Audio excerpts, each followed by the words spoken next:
امروز میخوایم چی براتون درست کنیم؟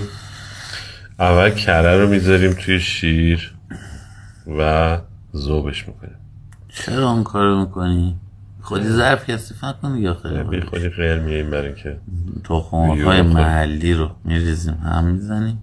تخم‌مرغ‌های محلی هم ریختیم تو، اونم باز هم زدیم. چیکار کردی نبرید؟ این هم چیزه این هم چیه، خامه ترش، نمک. بعد هم چیز خفنی شد دیدی؟ از این ظرف اگه خواستید دایرکت بیان دایرکت. عجب زیادم شد. ببین چقدر مغروم به صرفه هم هست. یعنی 1 کیلو شیر تقریبا 3 کیلو پنیر داد.